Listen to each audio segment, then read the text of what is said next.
Have you ever thought about starting your own podcast? When we were trying to get this podcast off the ground, we had so many questions. How do we record an episode? Where do we find background music? How do we get our show on Apple Podcasts, Spotify, and all the other places that people like to listen? And where do we find advertisers? The answer to every one of these questions is really simple. Anchor. Anchor is a one-stop shop for recording, hosting, distributing, and monetizing your podcast. And best of all, it's 100% free and 100% ridiculously easy to use. Anchor makes it simple to get up and running. You can upload and schedule your podcasts ahead of time. It publishes to all the major podcast platforms. You can easily check your stats. I could go on, but instead, why don't you go and get started? Go to anchor.fm/start to join the eCommerce Minute and a diverse community of podcasters already using Anchor. That's anchor.fm/start. We can't wait to hear your podcast. It's the eCommerce Minute, your daily dose of e-commerce, tech, and retail news with your hosts, Bart Mraz and John Suter. The eCommerce Minute is a production of Sumo Heavy, a digital commerce consulting firm in Brooklyn, New York, and Philadelphia. Find us on the web at sumoheavy.com. It's eCommerce Minute, episode 223. In this episode, iZettle expands from payments to commerce. iZettle, known as the Square of Europe, is expanding its service portfolio beyond payments and financing and expanding its e-commerce offerings. iZettle e-commerce is now available in UK and Sweden and will be rolling out to Denmark, Norway, Finland, Germany, France, and the Netherlands later this spring. They began as a mobile payment solution and was the first company to develop a chip card reader and app for smartphone-based mobile commerce, which meets international security requirements. The company has since expanded into software and financing services to support small businesses. The new platform lets customers build online inventory and checkout experiences either to complement the physical sales they're already making with iZettle itself or as a standalone service as new customers to the company. It also allows customers to add a buy button to an existing site or start selling via social media. Everything is managed through iZettle. It processes all major credit cards and online payments and supports PayPal transactions. CEO and co-founder Jacob de Greer explained, "This is iZettle's biggest product launch since 2011, and it is a huge moment for us. Today's consumers expect businesses to be present both offline and online, and half of iZettle's users currently don't have an online shop, and the other half struggle with different complex online systems." iZettle announced it's aiming to go public on NASDAQ Stockholm during 2018. Yay. I never heard of these guys until now. No, me either. Well, obviously, the biggies are here.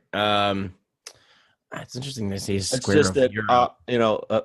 they never came into my radar. Like they haven't had any news. Like I just never heard of these guys. Yeah, I mean, obviously, I guess we're just have to more pay attention to outside world. European. European. But yeah, I mean, they're just following the rest of them, right? Like you would think, like we all think that everybody uses all the tools that are here, and that's not always true. Companies are building everywhere now, and that's awesome. Yeah, so taking a look at what they have to offer, they're basically closing the loop like Square is doing, like Shopify is doing in some aspects on a lower end, like Squarespace, giving you the all-in-one, which I think is fantastic for small businesses. And these guys kind of went backwards. They started out with, well, actually like Square, they started out with the payment solution and then got into e-commerce and got into, because I guess it was one of those, just leaving money on the table, because they offer all of the same, from what I can see, most of the same things that Square would offer a similar sized business. Yeah, so it's a smart way of going about a business, right? You start a payments company, make your money, and then reinvest it into building bigger platforms so you can make more money. Yep. Makes complete sense. So these guys, they're pretty big in Europe, and it's neat how they offer. You can do it as simple as, because I think again these are more aimed towards bricks and mortar, small business type companies that aren't quite ready to dip their toe into e-commerce or trying to figure it out. So they have an offering that's as small as, put your inventory online and then get a code snippet and just put it on your Facebook page if you're not ready to build a full site.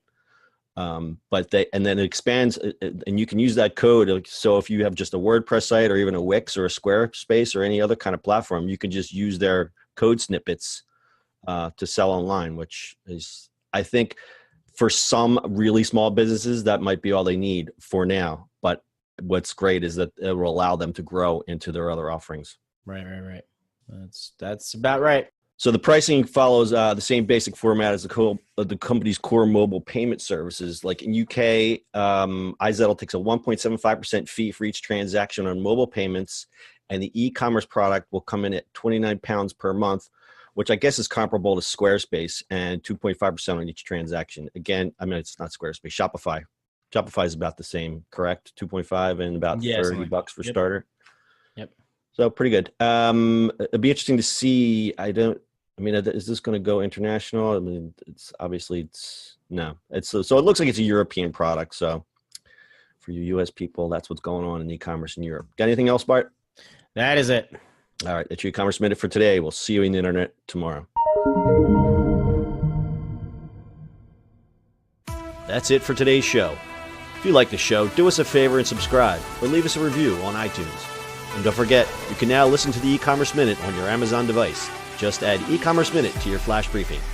And finally, if you have a comment or suggestion or just want to say hi, find us on social media @Sumo Heavy.